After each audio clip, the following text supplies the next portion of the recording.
అఖిల భారత కాంగ్రెస్ పార్టీ అధ్యక్షులు మల్లికార్జున్ ఖర్గే గారు,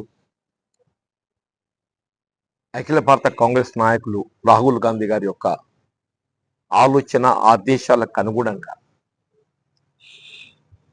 రాజ్యాంగ నిబంధనల పరిరక్షణ ప్రధాన లక్ష్యంగా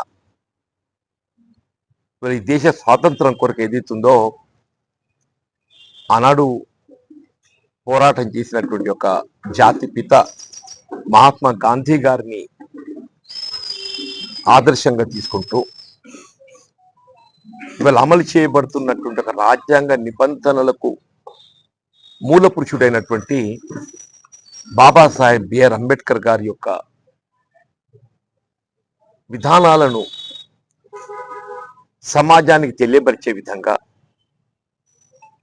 ఏదైతే జై బాపు, జై భీమ్, జై సంవిధాన్ కార్యక్రమాన్ని నిర్వహింపచేయాలని చెప్పని సూచన చేయడం జరిగిందో దానికి అనుగుణంగా మన రేచపల్లిలో కార్యక్రమం నిర్వహించారు. It's really very good programme. అంటే వాస్తవంగా ఇవాళ సమాజానికి మార్గనిర్దేశం చేసేది రాజ్యాంగ నిర్మాత బాబాసాహెబ్ బిఆర్ అంబేద్కర్ గారు అని చెప్పని చెప్పక తప్పదంట. ఇప్పుడు కాంగ్రెస్ పార్టీకి ఎవరన్నా ఆకర్షితులు అవుదామని చెప్పని భావించేటటువంటి వాళ్ళు ఏదైతున్నదో ముందుగా రాజ్యాంగ పరిరక్షణ, రాజ్యాంగ నిబంధనల నైతిక విలువలను కాపాడటమే ప్రధాన ధ్యేయంగా ఏదైతుందో వాళ్ళు ముందుకు రావాలి. ఎందుకంటే this is a basic concept of Congress party. Basic concept of Congress party అంటే మేము ఆనాడు అదే చర్చించడం, అదే మాట్లాడింది. దాన్ని మన ఎమ్మెల్యే గారు ఏదైతుందో సంజయ్ గారు ఉలిక్కి పడ్డట్టు నాకు ఆశ్చర్యం చెప్పంటూ నేను అసలు కాంగ్రెస్ పార్టీకి వారసత్వమే మాది, మా తాతల తండ్రులకి మాదే కాంగ్రెస్ పార్టీ.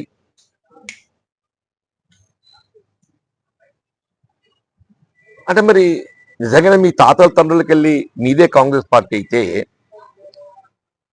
మీరు కాంగ్రెస్ పార్టీ వీడి బయటకు ఎందుకు పోయినా నాకు తెలియదు అని చెప్పంటారు.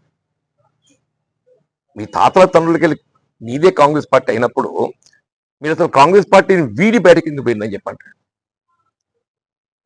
మీకు అనుకూలంగా అవకాశాలు వస్తున్నారో కాంగ్రెస్ పార్టీ, మీకు అనుకూలంగా అవకాశాలు రాకుంటే మీరేదైతుందో తిరుగుబాటు. ఇదే నా కాంగ్రెస్ పార్టీ యొక్క విధి విధానం.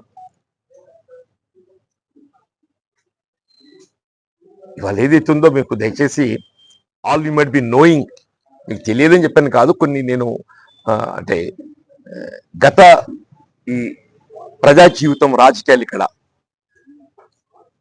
ఇప్పుడే కానీ గతంలో ఏముండే అంటే కమ్యూనిస్ట్ పార్టీలు ఉన్నప్పటికీ కూడా కాంగ్రెస్ పార్టీ అనేది కనబడుతుంది. కాంగ్రెస్ పార్టీ టికెట్ ఎవరికి వస్తే వాళ్ళు కాంగ్రెస్ పార్టీ టికెట్ రాని వాళ్ళు ఇండిపెండెంట్. తర్వాతి కాలం లోపల ఇండిపెండెంట్ గెలిచిన వాళ్ళు మళ్ళీ Congress party. This was the practice. ఇప్పుడు ఉదాహరణకి ఏదైతుందో 1962లో డి హనుమంతరావు గారికి టికెట్ వచ్చింది ఇక్కడ Congress party. D Hanumantharao was former ZP chairperson also. అప్పుడు అద్దర్గామ ధర్మారావు గారు ఏదైతున్నదో ఇండిపెండెంట్ కంటెక్ట్ చేశారు. అంటే ఉదాహరణ చెప్తున్నాను. అంటే టికెట్ అవకాశం హనుమంతరావు గారికి వచ్చింది కాబట్టి ధర్మారావు గారు ఇండిపెండెంట్ చేశారు. అప్పుడున్న పరిస్థితులు అని చెప్పి అంటున్నాను. దాన్ని నేను వేరే కాదు చెప్పేది. 1972 చెప్తున్నాను నేను. 1972 ఇది 1962 చెప్పింది, 1972 చెప్తున్నా. అప్పుడు బుగ్గారం శాసనసభ నియోజకవర్గంకి వెళ్ళి కాంగ్రెస్ పార్టీ అభ్యర్థిగా బి రాములు గారు అని చెప్పని గౌడ్ వారికి టికెట్ ఇచ్చింది బుగ్గారంకి వెళ్ళి కాంగ్రెస్ పార్టీ. అప్పుడు ఆయనకు వ్యతిరేకంగా మొత్తం పెట్టుబడిదారు వర్గాలు, భూస్వామ్య వర్గాలు అన్నీ ఒక్కటైపోయి, అంటే బలహీన వర్గాలకు ప్రాతినిధ్యం ఇచ్చే విధంగా బి రాములు గారికి టికెట్ ఇచ్చింది 1972 బుగ్గారంకి వెళ్ళి. అప్పుడు భూస్వామ్య వర్గాలు, పెట్టుబడి వర్గాలు అన్ని ఒకటైపోయేది ఉందో, పెద్దలు చొక్కారావు గారి యొక్క అల్లుడైతాడు గొర్రెగొండం వెంకటరామరావు గారి కూతురు భర్త జె దామోదర్రావు ఆయన అభ్యర్థిగా పెట్టి ట్రాక్టర్ గ్రూప్తో మొత్తం పాపం ఆ బి రాములు గారిని ఓడించారు. భూస్వామ్య వర్గాలు, పెట్టుబడిదారు వర్గాలు అన్ని కలిసి చెప్పండి. 78 వచ్చే వరకు ఏదైతుందో అప్పుడు ఇదే పెద్దలు చొక్కారావు గారు కాంగ్రెస్ పార్టీని వీడి కరీంనగర్కి వెళ్ళి ఎమ్మెల్యేగా జనతా పార్టీ క్యాండిడేట్. కరీంనగర్కి వెళ్ళి జనతా పార్టీ క్యాండిడేట్. ఇదే జె దామోదరరావు గారు ఏదైతున్నదో జగిత్యాలకి వెళ్ళి ఏదైతుందో జనతా పార్టీ క్యాండిడేట్.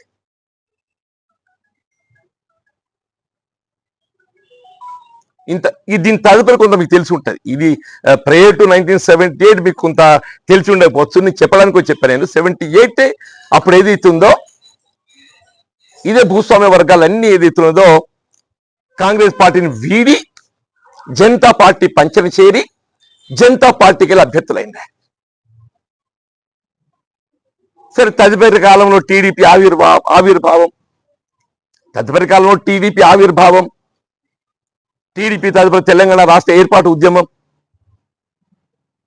ఇవాళ ఏదైతున్నదో నేనేమంటున్నా, వీళ్ళ మిత్రుడు సంజయ్ గారు ఆరంభంలో ఏదైతుందో మైట్ బి కాంగ్రెస్. అప్పుడు ఒకటే పార్టీ కాబట్టి మైట్ బి కాంగ్రెస్, వాళ్ళ తాతల తరంలోకి వెళ్ళి కాంగ్రెస్. మరి తర్వాత కాంగ్రెస్ వీడడానికి వీడే పరిస్థితి ఎందుకు వచ్చిందా? ఇలా కాంగ్రెస్ అయినా మీరే కేంద్ర ఇండిపెండెంట్ అయినా మీరే, జనతా పార్టీ అయినా మీరే, టీడీపీ అయినా మీరే, టీఆర్ఎస్ పార్టీ అయినా మీరే. మళ్ళీ వాళ్ళు ఏదైతుందో అసలు కాంగ్రెస్ పార్టీ వారసత్వం మా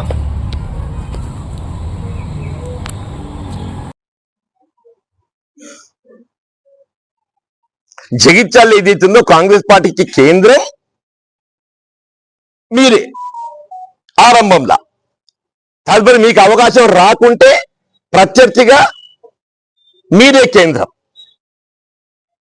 తదుపరి జనతా పార్టీగా మీరే కేంద్రం, తదుపరి టీడీపీకి మీరే కేంద్రం, తదుపరి టిఆర్ఎస్ కు మీరే కేంద్రం. అంటే మీకు అవకాశం వస్తే మీది కాంగ్రెస్ పార్టీ. మీకు ఎప్పుడెప్పుడైతే అవకాశం పొందలేకపోయిందో ఏ రాజకీయ పార్టీతో మీకు అవకాశం లభిస్తే ఆ రాజకీయ పార్టీ తిరుగుబాటు. అదర్వైజ్ మీరేదైతుందో జీవన్ రెడ్డి ఎక్కడికి వెళ్ళి వచ్చిన నా విద్యార్థి దశ న్యాయవాద వృత్తి ఏదైతుందో, నేను అలాంటి ఎమర్జెన్సీ దేశంలో ఉన్నటువంటి ఒక పరిస్థితులలో ఐ అపోజ్ ఇట్. ఎమర్జెన్సీ వ్యతిరేకంగా ఏదైతుందో పోరాటం చేశాను. న్యాయవాద వృత్తుల్లో ఏదైతుందో నేను ఎమర్జెన్సీ బాధితులకు అండగా నిలబడ్డా. 1981 పంచాయతీ సమితి ఎలక్షన్ పెద్దలు అంజయ్య గారు ఏదైతుందో నిజంగా గ్రేట్ డెమోక్రటిక్. ఎవరైనా అధికార పార్టీ అని చెప్పంటే అధికార పార్టీతోనే నువ్వు నాయకుడికి ఎదుగుతా అని చెప్పి అనుకుంటే మరి నన్నైతే ప్రతిపక్ష పార్టీగా నన్ను ప్రజాకిన్నీకం ఏదైతుందో ఊహించిన ఆశీర్వదించిన అంటే జీవన్ రెడ్డి యొక్క సమర్థత. తదుపరి అఫ్ కోర్స్ 2019 శాసనమండలి ఎన్నిక కూడా మీకు తెలిసే. అప్పుడు 2018లో టిఆర్ఎస్ పార్టీ తిరిగి అధికారం రావటం, కేసీఆర్ గారు ముఖ్యమంత్రి కావటం. నేను 2014లో అప్పుడు ఉమ్మడి 3 జిల్లాల్లో నేను ఏకైక శాసనసభ్యుడిని. ఉమ్మడి 3 జిల్లాలలో నేను ఏకైక శాసనసభ్యుడిని. ఆదిలాబాద్, నిజామాబాద్, కరీంనగర్. ఆదిలాబాద్ ముధోల్కి వెళ్ళి ఆయన విఠల్ రెడ్డి గారు గెలిచినా కానీ ఆయన ఈ shifted to TRS. Vithal Reddy మిగిలిన దానిలో నేను ఒక్కరిని 3 జిల్లాలలో. మెదక్లో 2 ఉంటే నారాయణ ఖేడ్ కృష్ణారెడ్డి గారు చనిపోయిండు. ఉప ఎన్నికల్లో టిఆర్ఎస్ గెలిచి వచ్చింది. మళ్ళీ జీతారెడ్డి గారు ఒకరు ఉండే. మొత్తం ఈ బెల్ట్ మొత్తం 4 జిల్లాలలో అంటూనే నేను ఎన్నడూ కూడా చెల్లించలేదు. నా బాధ్యత కర్తవ్యం. నా ఏ హోదాలో ప్రధానం కాదు. అదే నాకు ఇచ్చిన అవకాశం ఏదైతున్నదో, వీళ్ళ పాలక పక్షం ప్రతిపక్షం కాకుండా ఏదైతుందో, వీళ్ళు నువ్వు శాసనసభలో నీ బాధ్యత నిర్వర్తించు, జగిత్యాల ప్రజానీకానికి ప్రాతిథ్యం వహించు చెప్పి నాకు అవకాశం ఇచ్చింది. ఆనాడు కేసీఆర్ గారు ముఖ్యమంత్రి బాధ్యతలు చెప్పింది తదుపరి జగిత్యాలకు వచ్చింది, కరీంనగర్కి వచ్చింది. రియల్లీ నాకు అప్పటికే ఒక ప్రతినిధిగా ఏదైతుందో ఇక్కడ ఉన్నటువంటి ఒక ప్రాధాన్యత అంశాలను నేను ఆలోచించి బోర్నపల్లి వంతెన నిర్మాణం యొక్క ప్రాధాన్యత గుర్తించి మొత్తం సిద్ధం చేసుకొని ప్రతిపాదనలు అప్పుడు సీఎం గారు కేసీఆర్ గారు నివేదించి I got it sanction. Bornapalli వంతెన వీళ్ళు 40 సంవత్సరాల సుదీర్ఘ ప్రజా జీవితం, ఎన్నో ఆటుపోట్లు, కొన్ని సందర్భాల్లో అవకాశం రావటము రాకపోవటం, కానీ ఎన్నడూ కూడా నేను చలించలేదు అని చెప్పంటున్నా. ఆనాటికెళ్ళి ఈనాటి వరకు కాంగ్రెస్ పార్టీ ఆలోచన విధానమే నాకేదైతే శిరోధార్యం అని చెప్పంట. కాంగ్రెస్ పార్టీ ఆలోచన విధానం నాకు శిరోధార్యం అని చెప్పంట. 2006-8లో కూడా ఏదైతుందో అప్పుడు కాంగ్రెస్ పార్టీ అధిష్టానం అప్పుడున్న ప్రత్యేక పరిస్థితుల్లో కేసీఆర్ గారిపై పోటీ చేయడానికి మరి నాకు సూచన చేస్తే, even 2006 and 2008 I was candidate. ఇక్కడ మీకు అందరూ తెలుసు. అంతకన్నా ముందు 1994 election I last. 1996 of TDP government. 1996 TDP government. Ramana గారు ఏదైతే ఉందో పార్లమెంట్కి ఎంపికైన ఉప ఎన్నికలు వస్తే ఉప ఎన్నికల్లో కాంగ్రెస్ పార్టీ అభ్యర్థి, అప్పుడు Congress party was only 24 MLAs. Out of 294, Congress party was with only 24 MLAs. TDP అధికార పార్టీ రాష్ట్రంలో. కానీ జగిత్యాల ప్రజానీకం చెప్పంటూ నేను నిజంగా కూడా సరే ఎట్లా ఉన్న జీవితకాలం ఈ ప్రజాసేవలు కొనసాగాలని చెప్పని భావిస్తున్నాను కాబట్టి నేను జగిత్యాల ప్రజల రుణం మాత్రం తీర్చుకోలేని చెప్పండి. అన్న నేను గెలిస్తే ప్రతిపక్ష పార్టీ. ఇప్పుడు సాధారణంగా జనరల్ ఎన్నికల్లో రేపు ఏ పార్టీ అధికారానికి వస్తుందనేది మనకు కొంత సందిగ్ధం ఉంటుంది. Any party can come to power. 96లో నా పోటీయే ప్రతిపక్ష పార్టీ స్థానం కొరకు. ఎంపిక అయితే నేను నా స్థానం ఎక్కడ? ప్రతిపక్ష పార్టీ. అప్పుడు knowing fully well that Jeevan Reddy గెలిపి ఏదైతుందో ఇది ప్రతిపక్ష శాసనసభ్యుడికి పరిమితం అవుతుందని చెప్పని తెలిసి దే గాట్ మీ ఎలక్టెడ్. అంటే నాపై వాళ్ళు ఉంచినటువంటి గౌరవం, నా నాయకత్వం పట్ల వాళ్ళు ఉంచినట్టు అది అని చెప్పంటున్నాను. అందుకే నేను జగిత్యాల ప్రజానీకానికి ఎప్పటి కూడా అంటే ఎప్పుడు నాకు ఇంత పెద్ద గౌరవం లభించదు. Happening year, what is happening year? కార్యకర్తలు మనోధైర్యం చెప్పాల్సిన బాధ్యత నాపై లేదానే? కార్యకర్తలు మనోధైర్యం చెప్పాల్సిన బాధ్యత నాపై లేదా? ఇలా రాష్ట్రంలో కాంగ్రెస్ ప్రభుత్వం అని చెప్పంటే కాంగ్రెస్ కార్యకర్తల శ్రమ ఫలితం, వాళ్ళు చెమటోడ్చి ఏదైతుందో ఇలా రాష్ట్రంలో కాంగ్రెస్ పార్టీ ప్రభుత్వాన్ని ఏర్పాటు చేసుకోవడానికి కోసం కృషి చేసిందని చెప్పంట. వాళ్ళ హక్కులు కాపాడడానికి ప్రయత్నించిన బాధ్యత అవుతుందా? కానీ మీ మానాడు ఏదైతుందో 10 ఏళ్ళు బీఆర్ఎస్ ప్రభుత్వ హయాం లోపల ఏదైతుందో దౌర్జన్యాలు, మేము ఇక్కడ దౌర్జన్యం చేసేవాటికి నేనేం చెప్పాలి? చరిత్ర మర్చిపోతాదే? ఇదే హప్షిపూర్ ఎగ్జాంపుల్ చెప్తూ నేను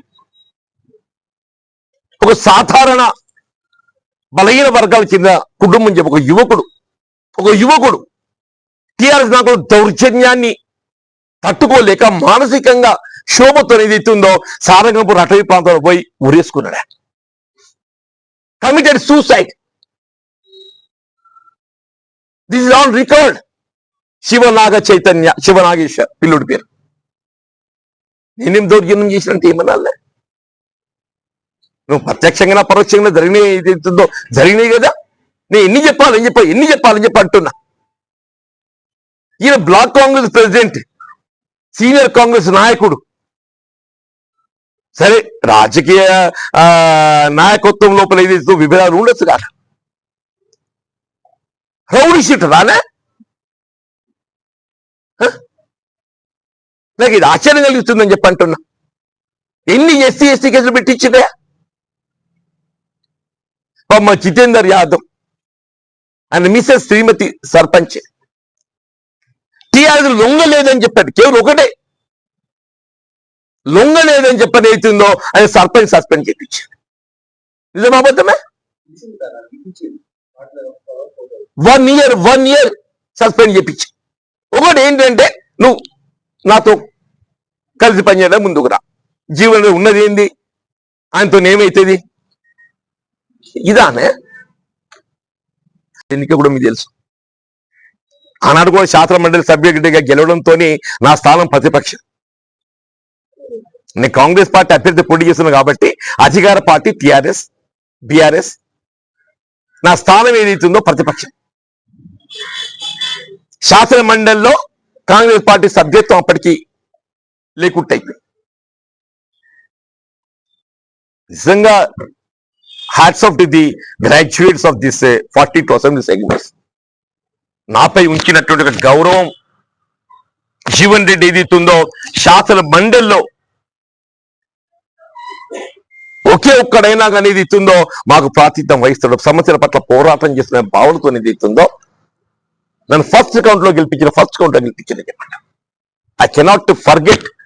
మనం చెప్పా శాసన మండలి సమావేశ చివరి దినాల్లో నాకు అన్నిటిగా తృప్తినిచ్చింది ఏదైతుందో ఈ శాసన మండలి పదవి బాధ్యత అని చెప్పి. ఎందుకంటే 6 సంవత్సరాల కాలం సభలో ఏకైక సభ్యుడిగా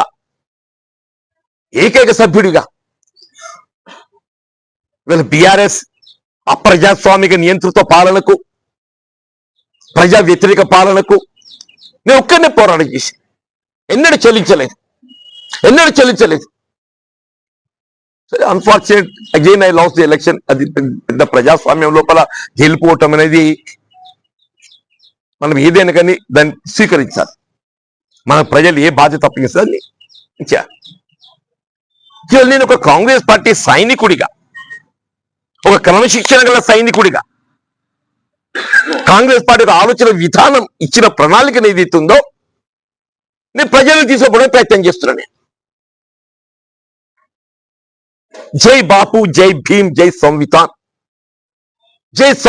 రాజ్యాంగ పరిరక్షణ, రాజ్యాంగ నిబంధనలు, నైతిక విలువలు ఏదైతుందో ఇవాళ కాపాడటం, ఇది కాంగ్రెస్ పార్టీ యొక్క మౌలిక సిద్ధాంతం.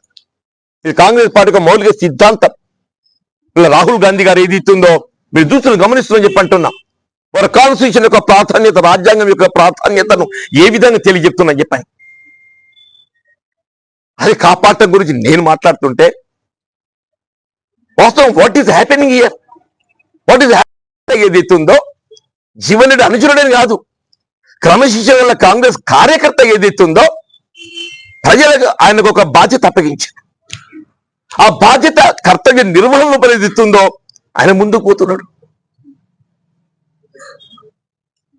నీ ఎన్ని చెప్పంటో చెప్పంటారు. ఇలా అభివృద్ధి ఏంటి, వాట్ ఈస్ డెవలప్మెంట్? నేను ఒకటి అడుగుతున్నాను, 10 సంవత్సరాలు రాజ్యం చేసినవా? నువ్వు 10 సంవత్సరాలు రాజ్యం చేసినావు. యూఆర్ నాట్ న్యూ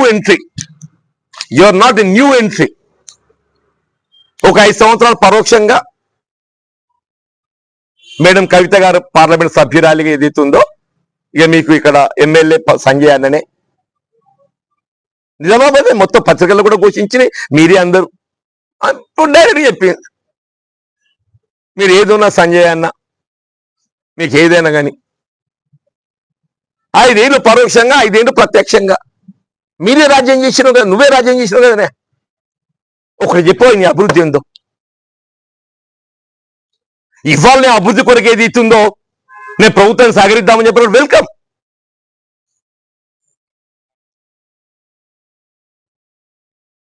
అసలు ముందు అభివృద్ధి అంటే ఏంటి?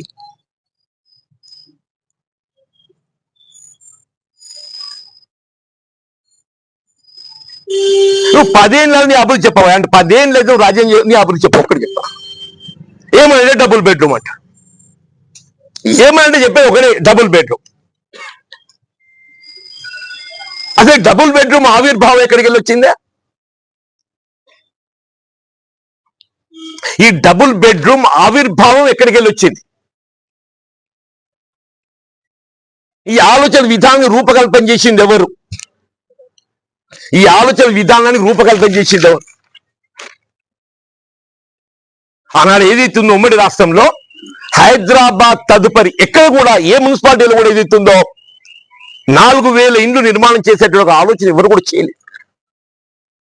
ఆనాడు నీ శాసన సభ్యుడిగా, ఈ ప్రాంత ప్రతినిధిగా జగిత్యాల పట్టణంలో ఇల్లు లేని నిరుపేద ఎవరు ఉండకూడదు అనే భావన తలంపుతో ఏదైతున్నదో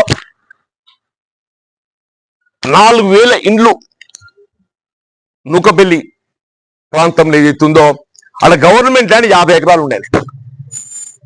50 ఎకరాలు గవర్నమెంట్ ల్యాండ్ ఉండే. దానికి అదనంగా ఇంకా 150 ఎకరాలు సేకరించి బై అక్వైరింగ్ భూసేకరణ ద్వారా 150 ఎకరాలు సేకరించి 200 ఎకరాలలో 4000 ఇండ్ల గృహ నిర్మాణం చేయబడే విధంగా ఇండిపెండెంట్ హౌస్ ఎవరితో తగాదా లేదు. వారసత్వం ఇవాళ గతంలో ఇందిరమ్మ ఏదైతే గృహ నిర్మాణ సముదాయం మనకు ఉన్నదో ఆ ఇందిరమ్మ గృహ నిర్మాణ సముదాయం లేక శాశ్వతంగా ఏదైతుందో దాన్ని అనుభవించే విధంగా, వారసత్వంగా అనుభవించే విధంగా ఇవ 90 గజాలతో 90 100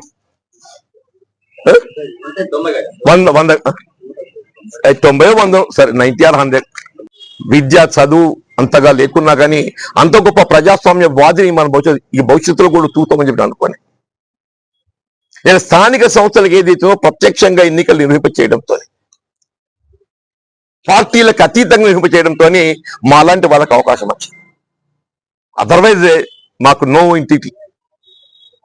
అంతకుముందు ఎప్పుడైనా ఈ గ్రూప్ తగాదాలు, పరోక్ష ఎన్నికలు ఇవి ఉంటుండే. అంజయ్ గారు ఏదైతుందో ఈ పరోక్ష ఎన్నికల స్థానే ప్రత్యక్ష ఎన్నికలు, రాజకీయాలకు అతీతంగా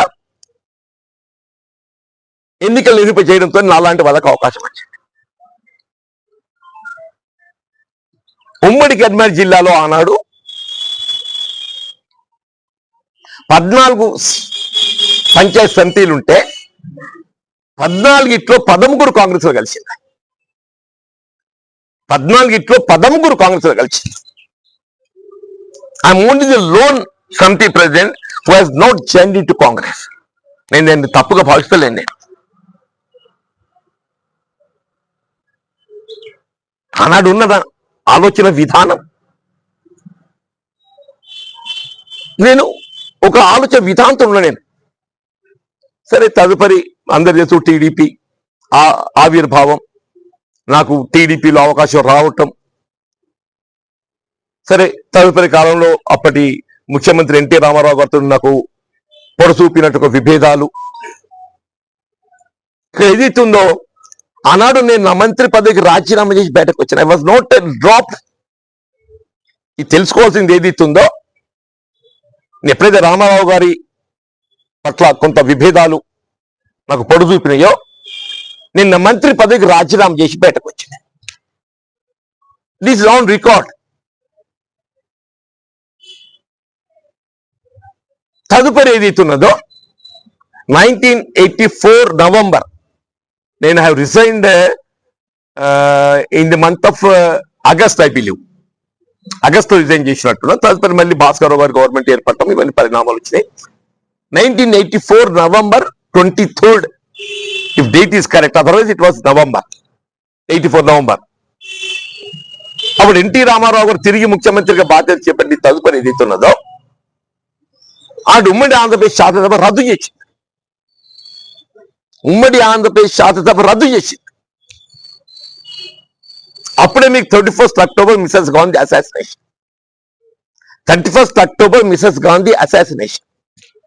అంటే ఈ దేశ చరిత్రలో ఏదైతుందో అంటే స్వతంత్ర ఉద్యమం తదుపరి ఈ దేశ సమగ్రత కొరకు ప్రాణార్పించినటువంటి యొక్క మొట్టమొదటి నాయకురాలు ఇందిరాగాంధీ గారు అని చెప్పండి.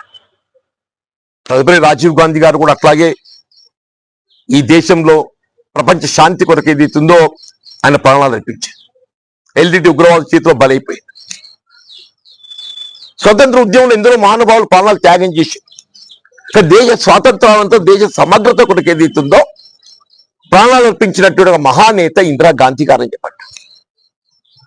వాస్తవం చెప్పంటు నేను అంతవరకు నాకున్న అభిప్రాయాలు ఏదైతుందో నేను ఒక విధంగా నేను తప్పు చేస్తున్నా.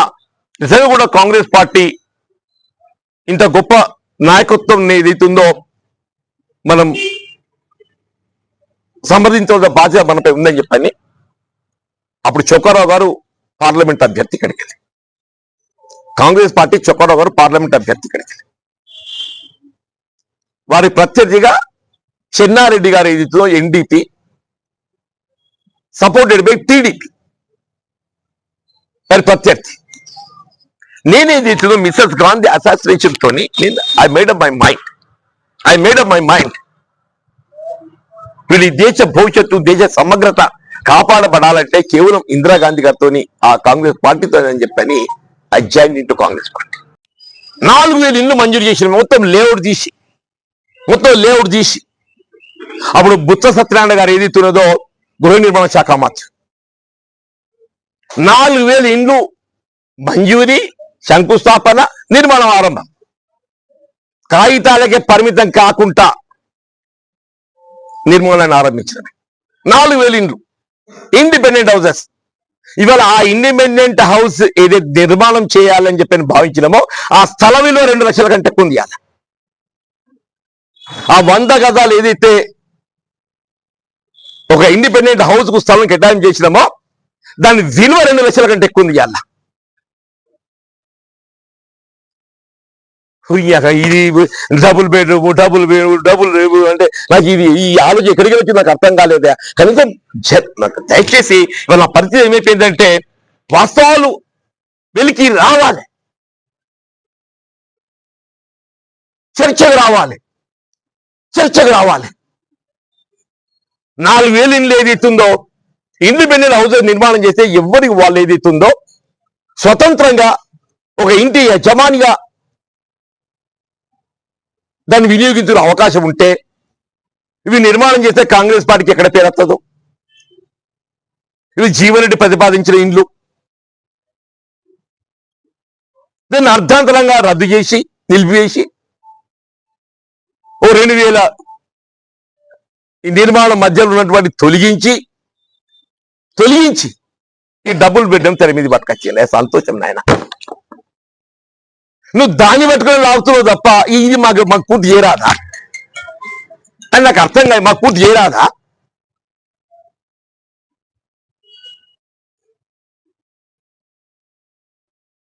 మేము ఎన్నికల ప్రక్రియ ముగిసి సరే నేను ఫలితం పొందలేకపోయినా డిఫరెంట్.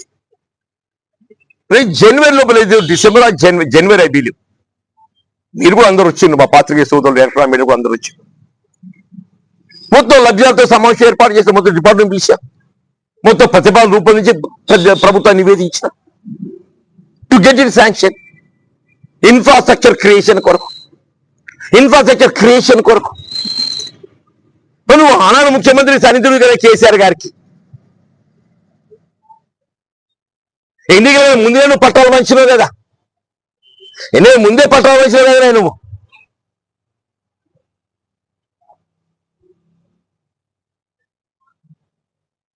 అంటే ఏంటి అభివృద్ధి అంటే ఏంటి? వాట్ ఈస్ అభివృద్ధి అనేది 2 రకాలు ఉంటుంది మీకు. ఒకటి సాధారణ అభివృద్ధి రొటీన్, ఒకటి ప్రత్యేకంగా రూపొందించి మనం అక్కడ మంజూరి పొందడం. ఇప్పుడు of course here we got medical college sanction వచ్చింది Jagtial. Medical college or medical దానికి అనుబంధంగా ఆసుపత్రి it's a big facility for Jagtial people. It's a big facility for Jagtial people. కానీ ఇది సాధారణ అభివృద్ధి. ఇది సాధారణ అభివృద్ధి. ఎందుకు సాధారణ అభివృద్ధి అంటే నేను ఆనాడు రాష్ట్ర ప్రభుత్వం బిఆర్ఎస్ కేసీఆర్ గారు ఏదైతుందో రాష్ట్రంలో 33 జిల్లా కేంద్రాలలో 33 ప్రభుత్వ ఆసుపత్రులు మంజూరు చేయడం ఆ ప్రభుత్వ విధానం అని చెప్పని 33 ప్రభుత్వ ఆసుపత్రులు మంజూరు చేసి అందులో చెక్కాలి మనకి. అదే నీ విధానాలు ఒకటి అభివృద్ధి లోపల ఇప్పుడు మేము ఇక్కడ young India international integrated residence school మంజూరు పొందుతుంది. It is a routine. మొత్తం 119 నియోజకవర్గాలలో ఏదైతుందో అన్ని మంజూరు పొందుతుంది. ఇవాళ రేవంత్ రెడ్డి గారి యొక్క ఆలోచన ఏదైతుందో నిరుపేద వర్గాలకు రెసిడెన్షియల్ స్కూల్స్ అది ఇంటిగ్రేటెడ్ అన్ని ఉంటే అన్ని కులాల వరకు కలిసి ఉంటారు, సమైక్యత పెంపొందించబడుతుంది అనే భావంతోని young India integrated residential schools ఒక ఐటీఐ కళాశాలలు ఉన్నాయి. Upgradation of ITI college to ATC advance technology centre. మన రాష్ట్రంలో ఉన్న ఐటీఐ కళాశాల అన్ని కూడా శ్రీధర్ బాబు గారు పరిశ్రమ శాఖ మంత్రులుగా ముఖ్యమంత్రి రేవంత్ రెడ్డి గారు ఎదుగుతున్నదో ఈ ఐటీఐ కళాశాల అన్ని కూడా ఏటీసీలుగా అప్గ్రేడ్ చేయడానికి మంజూరు పొందింది టాటా వాళ్ళ సహకారంతో. It's a very good programme. నాకు ఒక్కటి చెప్పావు, 10 ఏళ్ళు రాజ్యం చేసినావు నువ్వు. ఇలా అభివృద్ధి అనే నెపంతో ఏది ఇస్తుందో ఇలా కాంగ్రెస్ ముసుగులో చేరి నువ్వేమో చేస్తా అని చెప్పి అనుకుంటే ఎట్లనే?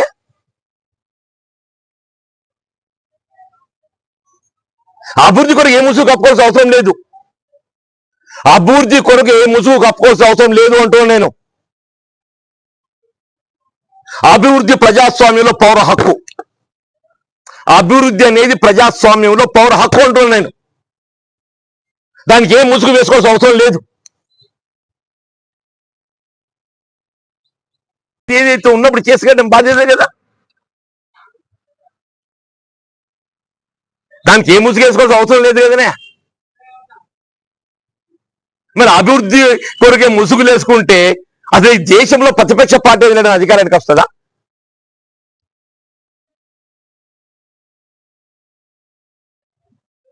అభివృద్ధి కొరకు అభివృద్ధి అనే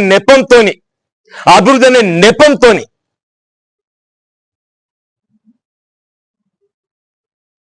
నువ్వు ముసుగేసుకుంటే ఈ దేశంలో ప్రతిపక్ష పార్టీ అధికారానికి వస్తా రాహుల్ గాంధీ గారు ప్రధానమంత్రి అవుతాడా? మన లక్ష్యం ఏంటి? రాహుల్ గాంధీ గారు ప్రధానమంత్రి కావాలా కావద్దే? మన లక్ష్యం ఏంటి వాళ్ళంటూ నేను రాహుల్ గాంధీ గారు నైతిక విలువలకు కట్టుబడి రాజ్యాంగ నిబంధనలకు అనుగుణంగా వీళ్ళ మోడీ గారి మెడల్ వచ్చి పని చేపించే ప్రయత్నం చేస్తున్నారు రాహుల్ గాంధీ గారు. భయపడితే అవుతాడా వెళ్ళాడు?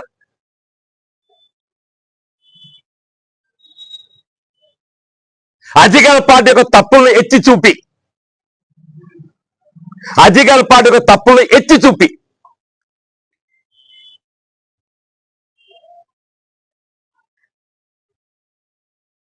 ప్రజాస్వామ్య విలువలు పరిరక్షింపబడే విధంగా ప్రజలు మెప్పు పొందే ప్రయత్నం చేయాలయా? అది ఇవాళ జై బాపు, జై భీమ్, జై సంవిధానం చెప్పారు. ఇలా కాంగ్రెస్ పార్టీ కేంద్ర ఎన్నికల ప్రణాళికలో కూడా పార్టీ ఫిరాయింపుల చట్టంలో ఉన్న లొసుగులు తొలగించే విధంగా వాస్తవంగా పార్టీ ఫిరాయింపుల చట్టం అమలుకు వచ్చింది ఏదైతుందో ఇట్ వాజ్ 1985. నేను ముందే చెప్పాను, నేను I joined into Congress party 1984 November. అప్పుడు ఏపీ శాసనం రద్దయిన తర్వాత ఆయన ఎక్స్ఎమ్మెల్యే అప్పుడు నేను ఐ వాజ్ ఓన్లీ ఎక్స్ఎమ్మెల్యే. చుక్కారావు గారి అభ్యర్థిత్వానికి ఏదైతుందో అనుకూలంగా నేను కాంగ్రెస్ వచ్చేది. చిన్నారెడ్డి ప్రత్యర్థి. ఇలా రాహుల్ గాంధీ గారు ఏదైతుందో పార్టీ ఫిరాయింపుల చట్టంలో ఉన్న లొసుగులను సరిచేయాలి. 1985లో ఎప్పుడైతే రాజీవ్ గాంధీ గారు ఈ పార్టీ చట్టాన్ని ప్రవేశపెట్టిండో అప్పుడు 1/3 of the strength of the house, that party, 1/3 of the strength of that party.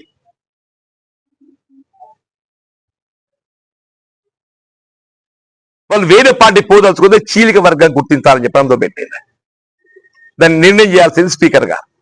అప్పుడు 1/3 పెట్టి 1/3 అనేది ఏదైతుందో ఇది అంటే పార్టీ మారాలని భావించే వాళ్లకు అవకాశాలను మనం అరికట్టలేకపోతున్నాం.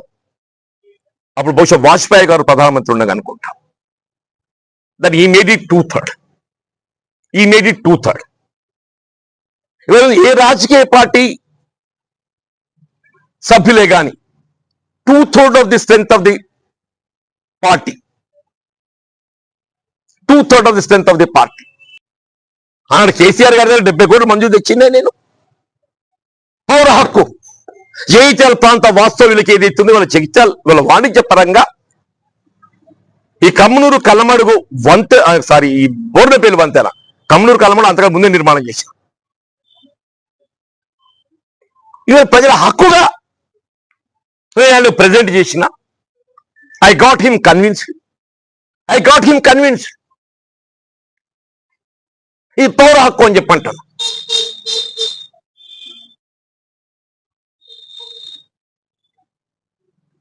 అంతకన్నా ముందు శాఖ ఎప్పుడే నాకు అవకాశం ఉండే. చాలా అదృష్టం కొద్ది ఆర్మీ మంత్రిగా పనిచేసింది నేను. 2006-2008 ఏదైతుందో అప్పుడు పార్లమెంట్ ఉప ఎన్నికలు రావటం, పార్లమెంట్ ఉప ఎన్నికలు ఏదైతుందో మరి నన్ను అభ్యర్థిగా టిప్ చేయడం. నేను ఒకవేళ నేను నాకు మీరు ప్రభుత్వ పరంగా ఇచ్చే ప్రాధాన్యత జేఎన్టీయూ కళాశాల. నా ప్రాంతంలో విద్యకు సాంకేతిక పరంగా ఏదైతుందో సౌకర్యం కల్పింప చేయడానికి అయితే అప్పుడు సత్యనారాయణ మంత్రి ఉండలే. ఆయన కరిమల దగ్గర కావాలని చెప్పి ఆయన ప్రయత్నం చేసి ఒకటే చెప్పాడు, జేఎన్టీయూ కళాశాల తీసుకొచ్చి శంకుస్థాపన చేసి I got it established here. నీ కూకట్పల్లి తర్వాత మొట్టమొదటి జేఎన్టీయూ కళాశాల బయటకు వచ్చింది మన నాచిపల్లి కొండగట్టు. ఆఫ్టర్ కూకట్పల్లి తర్వాత దిస్ ఈజ్ ఫస్ట్. ఇవాళ అయినా మంత్రిలో అయింది, ఎక్కడో అయింది, అది వేరు. ఆనాడు కూకట్పల్లి తర్వాత ఏదైతుందో దిస్ ఇస్ వ్యవసాయ కళాశాల, అగ్రికల్చర్ కాలేజ్ పొలాసలు. పెద్ద రత్నాకరరావు గారు ఏదైతుందో వారు కూడా వ్యవసాయ కళాశాల మా దగ్గర ఏర్పాటు చేయాలి, మీరు అన్ని జగిత్యాలుగా ప్రారంభించినట్టు అవుతుంది అని చెప్పారంటే మీరు మౌలిక సదుపాయాలు ప్రధానంగా ఆ మౌలిక సదుపాయాలు దృష్టిలో ఉంచుకొని ఈ అగ్రికల్చర్ కాలేజ్ పొలాసలు ఏర్పాటు చేసింది. పెద్ద మంచి రత్నాకరరావు స్వామి యొక్క విజ్ఞప్తి మేరకు వెటర్నరీ కళాశాల కొర్రలో మంజూరు చేసి వెటర్నరీ కళాశాల కొర్రలో మంజూరు చేసి తదుపరి మళ్ళీ జేఎన్టీయూ కళాశాల ఇనాగ్రేషన్కి వస్తే అప్పుడు యూనివర్సిటీస్ అప్పుడు నల్గొండ నిజామాబాద్ అయినట్టున్నాయి. నేను చెప్పి నాకు జగిత్యాల కరీంనగర్ యూనివర్సిటీ కావాలి శాతవాహనం. I got it sanctioned Shatawahana University. Shatawahana University. ఇదే కొండగట్టాలని చెప్పించారు జేఎన్టీయూ కళాశాల ప్రారంభోత్సవ సందర్భంగా. నాక్ శిక్షణ రీజనల్ ట్రైనింగ్ సెంటర్, నాక్ శిక్షణ ట్రైనింగ్ సెంటర్. డెవలప్మెంట్ అంటే ఏంటి అని చెప్తున్నా. డెవలప్మెంట్ ఏంటంటే ఏంటో చెప్తున్నా. ఇలా జగిత్యాల ఎక్కడ లేని విధంగా ఏదైతుందో డ్రింకింగ్ వాటర్ సమస్య లేకుండా ప్రతిరోజు త్రాగునీటి సౌకర్యం కల్పించే పట్టణం జగిత్యాల. దీన్ని తీర్చిదిద్దడమే చెప్పండి. ఒక ప్రత్యేకత జగిత్యాల.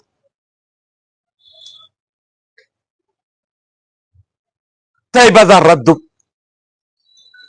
ఇప్పటికీ ఎక్కడ లేదు. తైబజార్ రద్దు చేయబడ్డ మున్సిపాలిటీ ఏకైక మున్సిపాలిటీ జగిత్యాలి.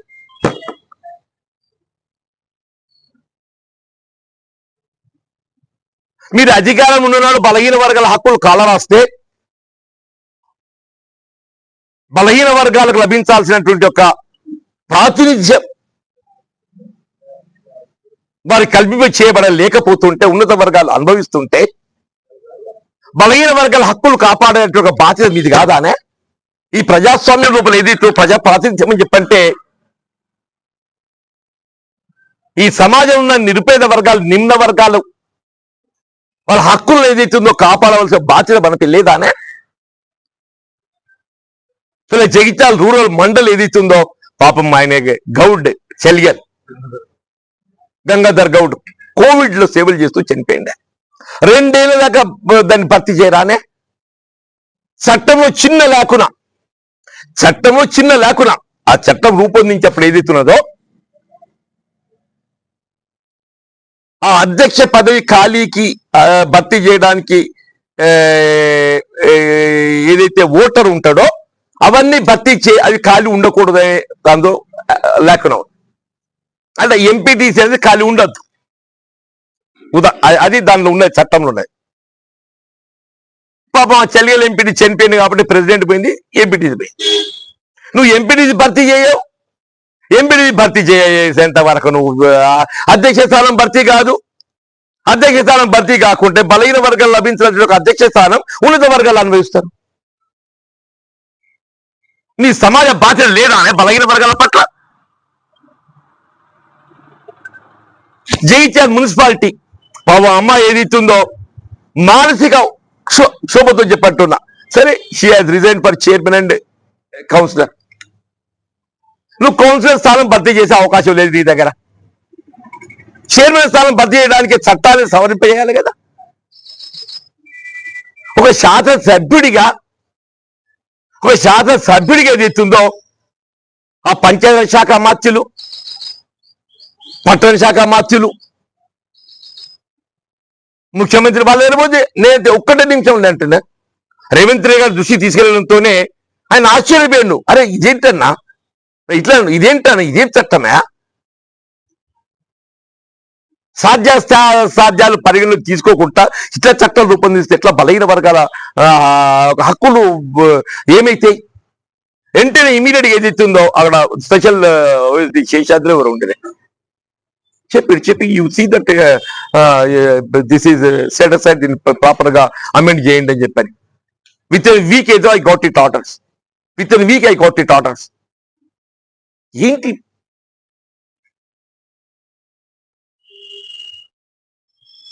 ఉన్నది మాట్లాడి ఉలికి పడ్డట్టు ఏదైతుందో ఏమో చెప్తా అంటే ఇవాళ ఏదైతుందో సరే, అఫ్ కోర్స్ నేను ఆశీర్వాద పొందలేన బాధ్యత అదృష్టం కొద్ది గవర్నమెంట్ ఉంది కాంగ్రెస్ పార్టీ. వీళ్ళు ఆశీర్వాద పొందకుండా అదృష్టం కొద్ది రాష్ట్రంలో కాంగ్రెస్ గవర్నమెంట్ ఉంది కాబట్టి ముఖ్యమంత్రితో ఉండే సాన్నిహిత్యం అనుకోండి, ప్రభుత్వ పెద్దలతో ఉండే సాన్నిహిత్యం అనుకోండి, అభివృద్ధిలో ఏదైతే ఉందో ఇక్కడ చేయవలసిన కార్యక్రమం చేసే అవకాశం ఉంటుంది కదా. 15 కోట్లు మంజూరు చేసింది మీకు భగీరథ నెపంతో ఫంక్షనింగ్ నిలిపేసినటువంటి ఒక Raikal CPWS, Jagtial Pulasa CPWS, Birpur CPWS 15 కోట్లు మంజూరు చేయించింది. మీకు ఇప్పుడు Raikal and Pulasa is about to complete 15 కోట్లు.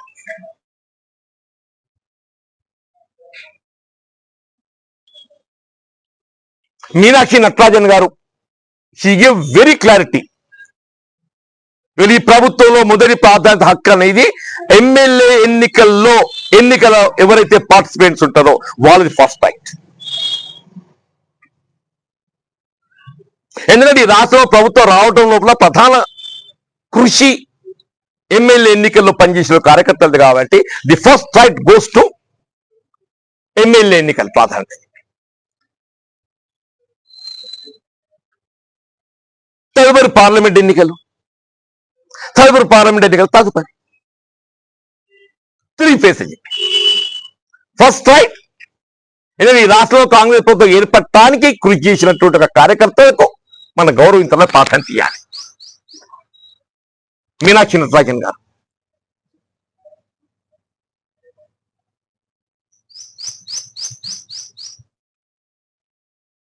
కాంగ్రెస్ పార్టీ ఆలోచన విధానం గురించి ఏం మాట్లాడితే థ్యాంక్ యూ సార్.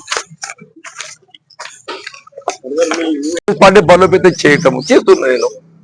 ఎవరు ఎన్ని ఆటంకాలు సృష్టించినా కాంగ్రెస్ పార్టీ బలోపేతం నా ఏకైక లక్ష్యం. ఎవరు ఎన్ని ఆటంగా సృష్టి చేసి ప్రయత్నం చేసినా కాంగ్రెస్ పార్టీ బలోపేతం రాహుల్ గాంధీ గారు ప్రధానమంత్రి. ఈ దేశంలో ఏదైతుందో రాహుల్ గాంధీ గారి ప్రధానమంత్రి చూడటమే నా నా నా లక్ష్యమనే కాకుండా ప్రతి కాంగ్రెస్ ప్రతి ఒక్క లక్ష్యంగా భావించాలని చెప్పాను. ఆయన ఆలోచన విధానాన్ని వల్ల నేను ప్రజలు తీసుకోబోయే ప్రయత్నం చేస్తాను. రాహుల్ గాంధీ గారి యొక్క ఆలోచన విధానాన్ని ప్రజలు తీసుకోబోయే ప్రయత్నం చేస్తాను.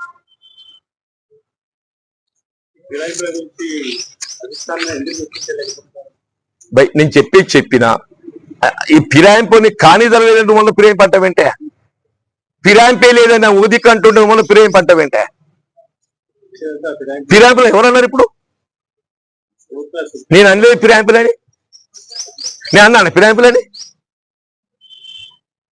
ఎవరు ఉండదు ఫిరాయింపులని, నువ్వే అంటున్నావు.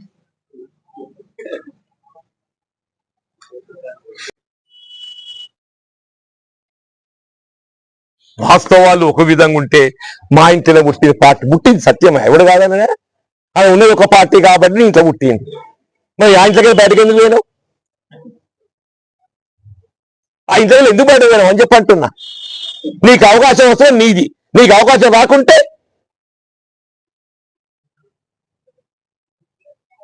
మొత్తం సూర్యుడిగా మొత్తం తిరిగినట్టు భూంజుడు తిరిగినట్టు సూర్యుడు భూంజుడు తిరుగుతాడు కదనే.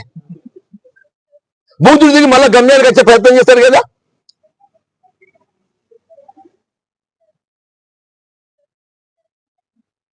కాంగ్రెస్ ఎస్ బీజేపీ కూడా పనిచేసిందా? అది కూడా చెప్తాను నేను. కథ చెప్పమంటున్నాడు, అది కూడా చెప్తా, చెప్పంటున్నాడు కథ. అది కూడా ఏదో చేసిండు, ఎవరికి ఒకటి ఉండదో చెప్పండి, అది కూడా చెప్తా.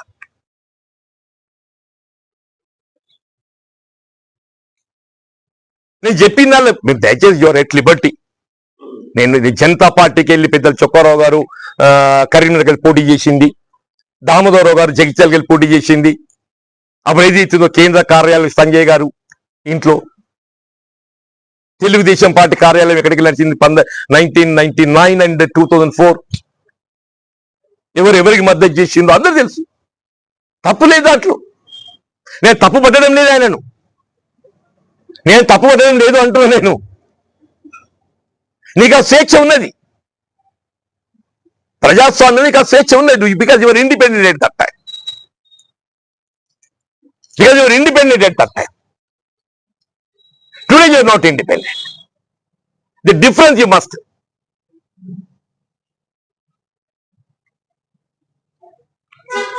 అంటే వాస్తవం కూడా నాకు కొంత మానసికంగా ఈ జరుగుతున్న పరిణామాలు మనసుకి మాట్లాడాలని చెప్పి మాట్లాడుతున్నా. ఏదన్నా మరి మీరు ఇంకా అభివృద్ధి కూడా చెప్పంటున్నారు కదా. ఇవాళ ఎన్నోరీ చేసి వర్కులు ఇస్తే ఎవరికి ఇవ్వాలి? కాంగ్రెస్ ఇప్పుడు 10 ఏళ్ళు ఇవాళ ఈ నియంతృత్వ టిఆర్ఎస్ పార్టీ వ్యతిరేకించి కార్యకర్తలు చెమట ఓడ్చి వాళ్ళ శ్రమ ఫలితంతో ఏదైతే శ్రమతో సాధించుకున్న ప్రభుత్వం కాంగ్రెస్ పార్టీ అయితే ఎవరి గుర్తింపు ఇవ్వాలి? మీరు ఎవరి గుర్తింపిస్తున్నా? మీరు ఎవరి గుర్తింపిస్తున్నా చెప్పంటున్నా నేను.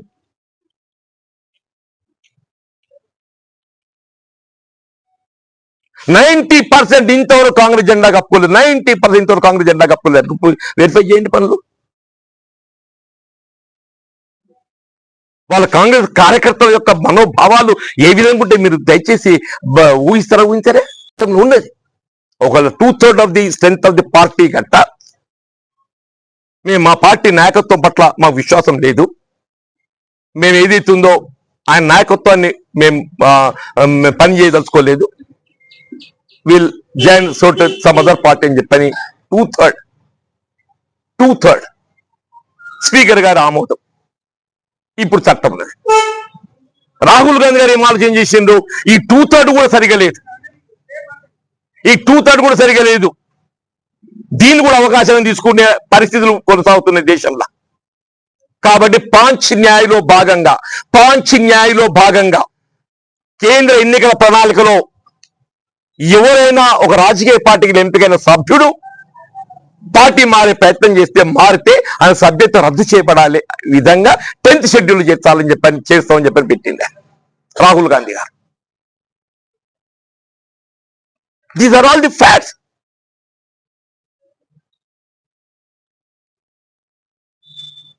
ఇవన్నీ ఉద్బోధించమని చెప్పి మాకు పార్టీ ఆదేశాలు ఇస్తే ఇవన్నీ ప్రజలకు తీసుకెళ్ళండి మాకు ఆదేశాలు. రాహుల్ గాంధీ గారి నాయకత్వాన్ని బలపరచండి, రాహుల్ గాంధీ గారి నాయకత్వ ఆలోచన విధానాన్ని ప్రజలకు తీసుకెళ్ళండి. కాంగ్రెస్ పార్టీ ఏ విధంగా రాజ్యాంగ నిబంధనలు కట్టుబడి ఉన్నది, బాబాసాహెబ్ అంబేద్కర్ గారి యొక్క ఆలోచన విధానానికి వీళ్ళ కార్యరూపం ఇవ్వబోతుంది. ఇది కాంగ్రెస్ పార్టీ.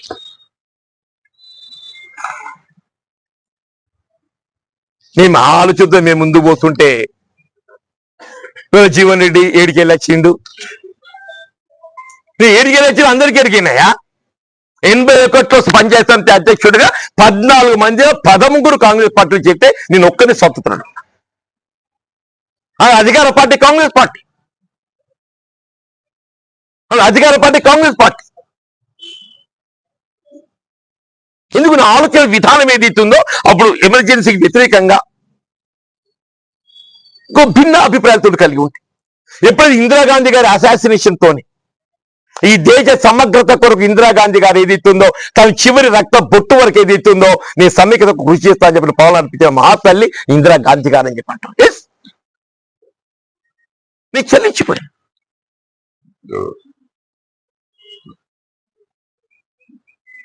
శాసనసభ రద్దయింది. ఇది రద్దు కాకుండా నాకు అడ్డు కాదు, రద్దు కాకుండా అడ్డు కాదు. There is no anti defection law at all at that time. Yes, in 84 there was no anti defection law at all technically. కానీ నేను ఏదైతే చొక్కారావు గారి ఎన్నికల్లో నాకు అదృష్టం ఏదైతుందో ఇందిరాగాంధీ గారి యొక్క మరణానంతరం కాంగ్రెస్ పార్టీ ఆలోచన విధానానికి నేను మరి సేవ చేసే అట్లా అవకాశం పొందబోతామని చెప్పని చొక్కారావు గారు అన్నారు.